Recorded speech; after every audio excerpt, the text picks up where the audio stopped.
Naku po mga kababayan, matindi pala itong pahayag ng Amerika no, laban dito sa ICC. Talagang wala daw itong hindi daw ito biro mga kababayan. No joke, no joke ito. Grabe ito mga kababayan, talagang kikilabutan ka dito sa matinding pahayag ng Amerika. May interview pala ito mga kababayan at pahayag ni Marco Rubio. So panoorin natin po dito sa Net 25 mga kababayan. Ito na po. Announcement. May announcement. Saan galing? Sa atin ba yan? O Ito sa ay ikabibigla ng... ikabibigla ng marami. Naku, Wow. marami. Ay, makinig po kayo. Dahil At nanonood kayo ng ISAP, ha? At tama-tama. At saka yung PNP, CIDG, Ay, lahat. tama-tama, panoorin nyo ito. Yan. Oh. Subaybayan nyo yung itong Ipakirecord nyo na po. Ipakirecord statement nyo na na. ito, ha? Oo, yan. Dahil ito po ay hindi ito biro, Jen, ha? No joke. Baka maapektuhan tayo dyan. Mas mahalaga pa sa impeachment yan? Mas mahalaga pa sa Sige. impeachment. Bago tayo tumuloy sa impeachment, Oo. pakinggan nyo po muna itong balitang ito sapagkat dapat ito malaman ng ating mga kababayan. Alam mo ba yung International Criminal Court, ICC? Alam ko yan. Nandyan si Digong ngayon sa Daheg. Yes. Oh. Ano ang nangyari sa ICC? Binuwag na. Eto na. Oh. Naku. Ang United States of America, USA, ay nagdeklara po ng gera. Ba? Nagdeklara ng gera. Ang dami ng kagera ng US, ha? Alam mo kung sinong kagera ngayon ng US? Sino ang kagera nila? Ang mismong ICC. Nako, pulbus yan. Ay, Durog yung ICC na yan. Hindi lang basta ICC yan. Oho. Lahat ng kaibigan ng ICC ay kalabanan ng Amerika. Ayun. Ayan o si Donald Trump. Oh. Grabe, galit Naku na po. galit ang mukha ni... Parang galit nga si Trump. Sabi nga dito, as we speak, the ICC and its friends are waging a war against our country. Nako, ang dami pa naman kaibigan sa Pilipinas yan. Naku po! Si Gusto mo magbanggit ako ng pangalan. Isumbong mo kay Trump. President Trump, kilala. Nako! Magpapadala po kami listahan. Oh, okay. Unahin nyo na. Oo. Oo. Sige. Oho. Total ang Amerika, Baka sila ngayon ang ipakulong ni Trump. Ganun ba ibig sabihin? ganun ang gagawin. Kasi yung ICC, pinakulong si Duterte sa dahig eh. Subukan lang nila. Ha? Oh, yan. Oh, sige. Pagka nabalitaan ng Amerika na kayo'y nakikipagtulungan in any way sa ICC, Sa anumang kaparaanan, ha? ay Sa anumang kaparaanan? yari kayo. Oh. Alam mo ba kung sino ang ginamit pa ni Trump na magpadala ng babala? Sino? Yung mismong US Secretary of State, Aba, Marco Rubio. ay mabigat nga yan talaga. Mabigat yan. Hindi biro-biro yan. Oo. Gusto mo mapakinggan? Ano ang sabi ni US Secretary of State Mark Rubio? Eto, nagpadala nga sa atin ng, sabi niya, Mensahe? i-play nyo ito sa saganang mamamayan. Yeah, pakinggan Babalaan ninyo yung lahat ng nakikipagtulungan sa ICC. Nako po, lahat yari ng ka. sumusuporta. Patay lahat ka dyan. ng kaibigan, nakikipagkaibigan yan sa ICC. Patay lahat kayo dyan. ng pumupuri sa ICC. Oh. Ito ang message namin sa inyo. Ito na. I-play natin. For 250 years, Americans have governed ourselves as a free and sovereign people. We choose our own leaders, we determine our own laws, and when we're accused of a crime, we stand for judgment before a jury of our own peers. This is the essential and indispensable feature of our form of government. It is the foundation of our shared way of life. But today, powerful people in faraway places want to take that away from us. They believe that they should be in charge of your laws, of your country, your life, and they don't care whether or not you agree. Halfway across the world, there's an institution that calls itself the International Criminal Court. Maybe you've heard of it, maybe you haven't. But chances are you don't know the names of its judges, of its prosecutors, or its president. And you shouldn't have to.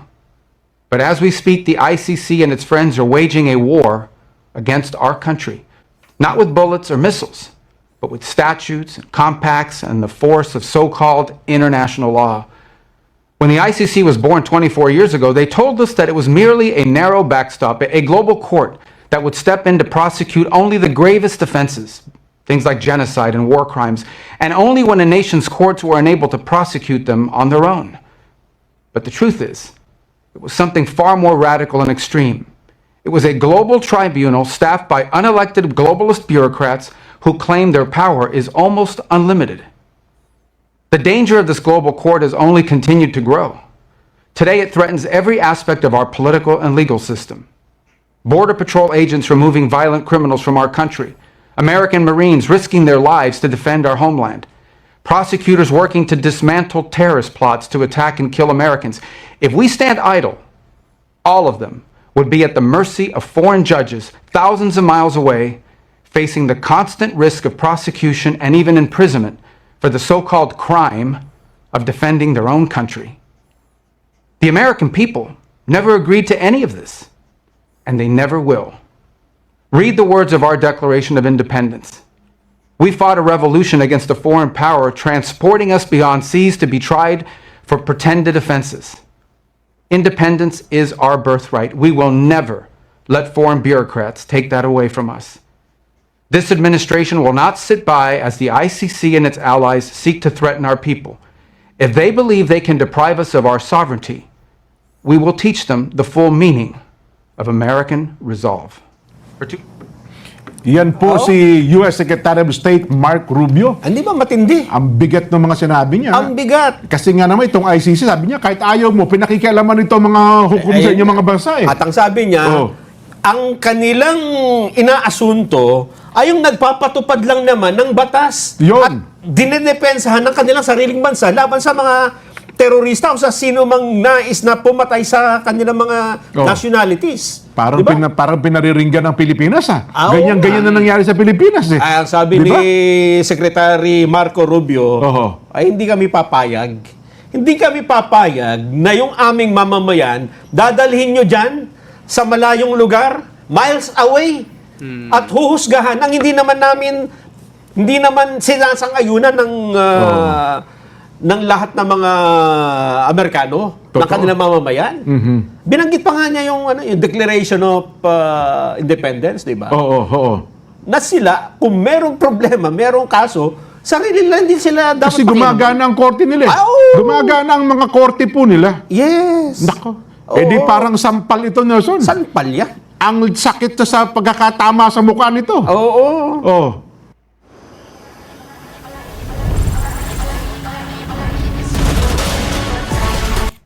Sa mga, alam mo na, sana tinamaan sila ng sampal na ito, na biglang nabuhay, nabalik ang ulirat nila. Ang sabi kasi Oh. ni Secretary Rubio Jen, if we stand idle, ang ibig sabihin, kung kami ay walang gagawin ngayon, Oo. all of them will be at the mercy of foreign judges. Yan. Magiging sunod-sururan tayo doon sa mga hukom ng dayuhan. Dayuhang hukom. Dayuhang hukom, Oh. thousands of miles away. Dahil lang dun sa krimen na of defending their own country. Totoo. Eh parang yung war on drugs. War nga on ito. drugs, yes. Kasi dinedepensahan mo lang naman dito Oo. yung biktima ng illegal drugs eh. Kasi nga, pumasok na ang droga pati sa gobyerno. Oo. Di ba? 4 million, almost 5 million drug addicts ang nagkalat sa buong Pilipinas. Ayun, oo. At yan totoo naman, on record, di Totoo. ba? At nilalarawan nga na walking time bomb. So, ang isang drug addict, drug dependent, ang tawag po dyan ay walking time bomb yan eh. Naintindihan ng Oo. Amerika yan dyan eh. Kasi once in their history, Oo. naging problema nila yung droga. Yes. Kaya nga nila pinahuli si Pablo Escobar, di ba? Oho. Kaya lang Nakalipat ata na ibang mga... Hindi, nandun sa Colombia, doon naman nahuli. Ayun, doon. Kaya lang, hindi nga nila Oo. gusto nila ma-extradite, makuha ng Amerika eh. Totoo. Pero, once in their lifetime, at hanggang ngayon naman, problema po ang droga sa Amerika. Oho. Kaya naintindihan nila yung war on drugs eh. Nagkaroon din sila niyan eh. Totoo. Oo. At talagang may namamatay sa war Alam on nila drugs. yung problema na yan. Oo.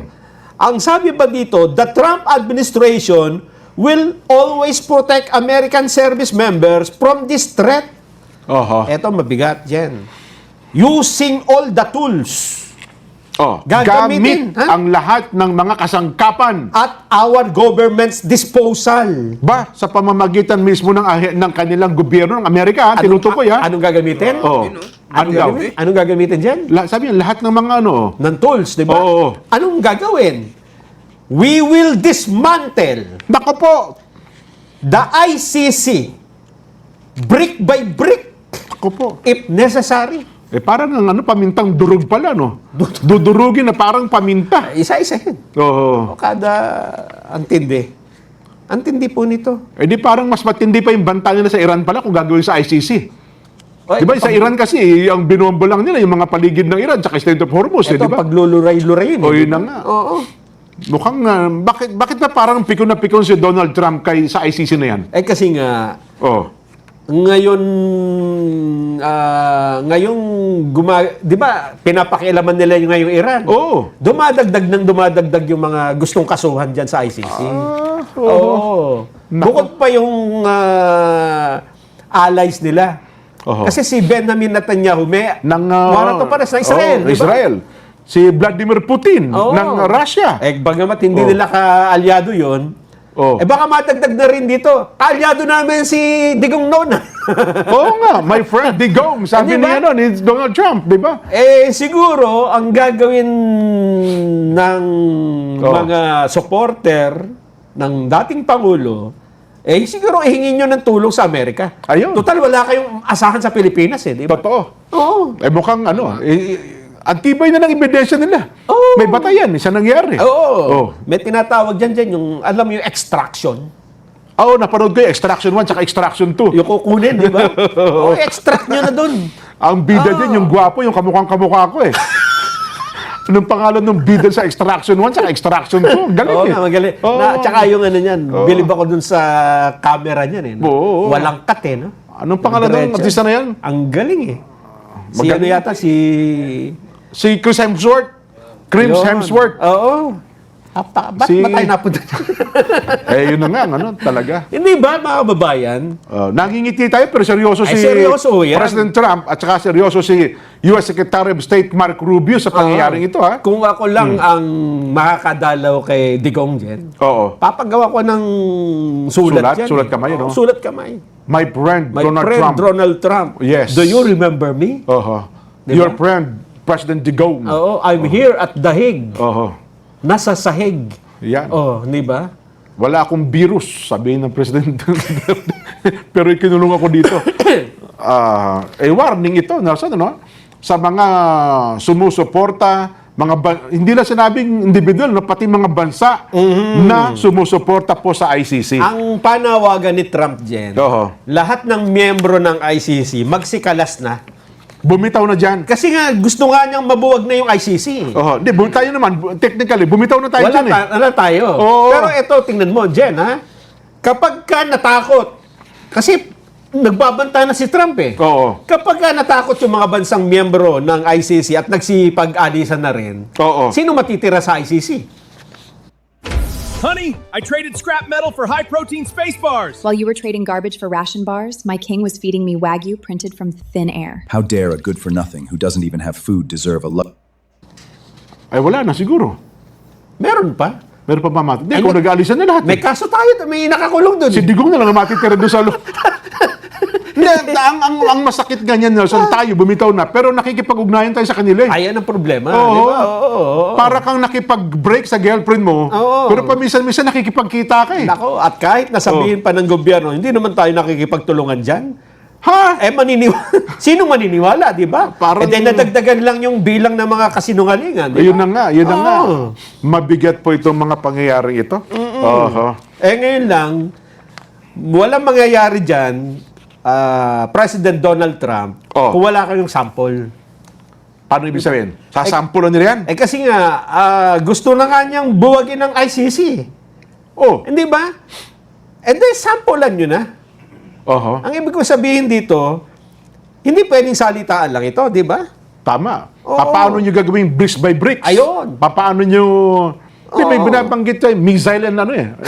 Titirahin mo ng missile Wala yan. namang missile. Di, may binanggit si Rubio kanina. Meron ba? Meron, may mga tingnan mo. Sigurado ba? Using missiles and ano. Tingnan mo, meron. Pero hindi naman ata literal na ano yan, parang bobombahin ba niya? Ang sabi niya rito, Oo.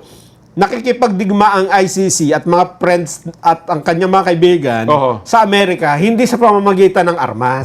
Okay, iba ibig sabihin. Hindi sa pamamagitan ng missile. Oo. Kundi doon nga doon sa Pakikipagtulungan sa ICC. Yes, ayan, Oo. no? Not with bullets or missiles, Ayun, but oh. with statutes, compacts, and the force of so-called international law. Naku, yun na. Di ba ito yung naririnig natin doon sa, Oo. meron tayo commitment sa international law. Kailangan natin dalhin si Digong sa dahig. Commitment natin yan sa international law. Ano kaya reaction ni General Torre dyan, ano? Sa Isumbong natin. Oo. Yung dating, yung nagsabi ng group effort. Naku po. Di ba? Yung DOJ Secretary na noon, wala sa Pilipinas, pero inamin niya na siya ay direktang nakikipag-ugnayan sa mga ahensya ng gobyerno para ipatupad Naku po. itong bagay na ito. Di ba? Ewan ko, ha? Oh. Ano mangyayari sa kanila? Kung babalikan natin ang pagdinig ng Senado noon, may kinalaman sa usaping ito, doon mo lilitaw ngayon, Nelson, kung sino-sino nakipagtulungan sa ICC. Naku po. Yari kayo kay President Trump. Oh. Isasabit ba natin ang mga pangalan nila? Oo, sumbong natin. Sumbong mo kayo Sumbong mo kay Trump. kay Trump. Ano ha? Ay, nako. So, nag-antabay pa rin tayo sa impeachment ha. Kasi po ay nandun pa. In-expect natin mamaya, akala ko matatapos na si Atty. Lotok eh. Hindi matapos-tapos ang haba, ano? At isasalang na dapat itong si Yusek Zulaika Lopez. Ano ha? Ay, pero wala pa eh. Nawalan tayo ng interest sa mga pahayag ni Atty. Lotok eh. Parang, anyway, bilang isang abogado at saka cybercrime chief division dati ha. Oo. Ngayon ay, ano pala siya, regional director ng BARM pala ngayon. Oo. Dati siyang director ng cybercrime. Pero, aywan ko lang, yun ba'y talagang typo error o sinadya talaga yun? Hindi typo error? Hindi ang typo error, yung nagkamali ka lang talaga. Oo nga, oo. Pero kung petsa, Oo. paano ka na magkaka-typo error sa petsa dyan, di ba? Tapos pati sa footnote, yung same Oo, number eh, di ba? Magkaiba talaga. Ang kanilang punto dito, Oo. maaaring na-file na. Kasi Oo. may file, di ba? Na-file na. Mm-mm. Tapos wala pa yung affidavit. Hinabo lang. Late. Ganon. So ang nangyari dito, nauna yung Nauna yung filing. nauna yung filing, nahuli yung affidavit na sinumpaan. Oo, kaya yun ang gusto nilang remedyohan. Kasi hindi naman pa pwedeng ihabol yun, di ba? Oo. Na-file mo na. Oho. Well, ako naman, Ayaw mahirap naman kung- nilang aminin na na hinabol lang nila. Oo. Dahil ang gusto nila, nung sinabit nila, complete yung investigasyon. Oo. O ba't nagsasalita si... So ayun mga kababayan, matindi po no na pahayag ng Amerika. Grabe yun no. Dodorogin ng parang paminta itong ICC at bubuwagin na nga ni Trump at babala din sa mga bansa na kasapi ng ICC mga kababayan at dapat umalis na daw itong mga bansa na ito para hindi na sila madamay sa galit ni Trump mga kababayan. So mag-comment po kayo kung ano masasabi nyo dito. At sa mga bagong pasok po dyan, huwag nyo pong kalimutan mag-subscribe po sa ating YouTube channel. Maraming salamat po.